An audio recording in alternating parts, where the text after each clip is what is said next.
तो पाकिस्तान के साथ चीन के लिए एक साथ 3 बुरी खबरें फ्रांस से आ रही हैं।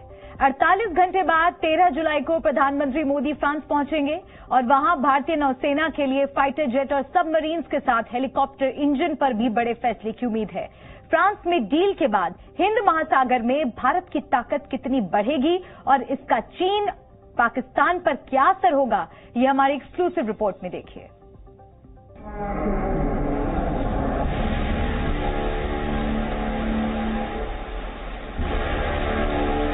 जुलाई में चीन और पाकिस्तान पर 3 गुना संकट बढ़ने वाला है। 13 जुलाई को प्रधानमंत्री नरेंद्र मोदी पेरिस में होंगे और वहां से Rafale fighter jet, Kalvari class submarine और हेलीकॉप्टर इंजन पर बड़ी खबर आ सकती है। प्रधानमंत्री नरेंद्र मोदी 13 जुलाई और 14 जुलाई को फ्रांस के राष्ट्रीय पर्व की परेड में विशिष्ट अतिथि के तौर पर मौजूद रहेंगे। इस बार की परेड में भारत की तीनों सेनाएं भी मौजूद रहेंगी। भारतीय वायुसेना के रफाल विमान फ्रांसीसी एयरक्राफ्ट के साथ फ्लाई पास्ट में हिस्सा लेंगे। नौसेना के 4 अफसर और 64 नौसैनिक परेड में शामिल होंगे। साथ ही जंगी जहाज INS चेन्नई भी 12 जुलाई से 16 जुलाई तक फ्रांस में ही रहेगा। भारतीय सेना ने पंजाब रेजिमेंट का दस्ता भेजा है जो परेड में हिस्सा लेगा। इस दौरे में केवल भारतीय सेनाओं की ही उपस्थिति फ्रांस में नहीं होगी, बल्कि प्रधानमंत्री मोदी की इस यात्रा में भारत और फ्रांस के बीच रक्षा के क्षेत्र में कई महत्वपूर्ण समझौते हो सकते हैं। सबसे महत्वपूर्ण है भारतीय नौसेना के लिए लड़ाकू विमानों का सौदा। भारतीय नौसेना को अपने स्वदेशी एयरक्राफ्ट कैरियर के लिए फाइटर जेट की तलाश है। बोइंग के F-18 और फ्रांस के रफाल दोनों ने ही भारतीय नौसेना के सभी परीक्षणों में भाग लिया है। संभावना जताई जा रही है कि इस दौरे में नौसेना के लिए रफाल फाइटर जेट खरीदने पर बात आगे बढ़ सकती है। भारतीय नौसेना को फ्रांस से अच्छी खबर का इंतजार है।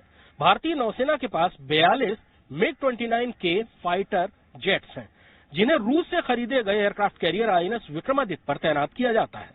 पहले स्वदेशी एयरक्राफ्ट कैरियर INS विक्रांत पर फ्लाइंग ऑपरेशंस के ट्रायल हो चुके हैं और इस पर MiG-29K के अलावा स्वदेशी लाइट कॉम्बैट एयरक्राफ्ट की लैंडिंग और टेक ऑफ कराए जा चुके हैं।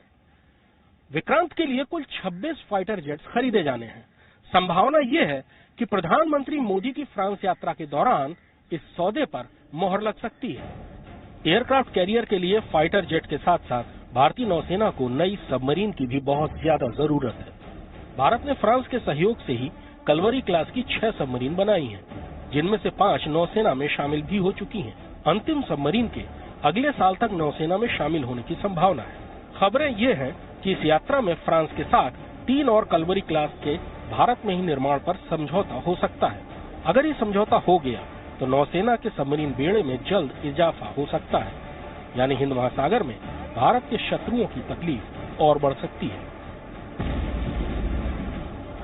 एक महत्वपूर्ण समझौता भारत में बनने वाले स्वदेशी हेलीकॉप्टर्स के लिए इंजन को लेकर है। फ्रांसीसी कंपनी साफरान और हिंदुस्तान एरोनॉटिक्स लिमिटेड के बीच एक इंजन बनाने पर चर्चा चल रही है। ये इंजन फ्रांसीसी तकनीक से भारत में बनाया जाएगा। इस सौदे के हो जाने से भविष्य में मल्टी रोल और दूसरे हेलीकॉप्टरों के लिए देश में ही ताकतवर इंजन उपलब्ध होगा। प्रधानमंत्री मोदी की फ्रांस यात्रा के दौरान सबसे ज्यादा जोर रक्षा के क्षेत्र में आत्मनिर्भर भारत पर रहने की संभावना है। स्वदेशी एयरक्राफ्ट कैरियर के लिए फाइटर जेट चाहिए, स्वदेशी हेलीकॉप्टर के लिए इंजन की तकनीक चाहिए। सबमरीन बनाने की तकनीक भले ही विदेश से आए, लेकिन उनका निर्माण भी देश में ही होगा। इन समझौतों से तीनों ही सेनाओं को फायदा होगा, लेकिन सबसे ज्यादा भारतीय नौसेना की ताकत बढ़ेगी।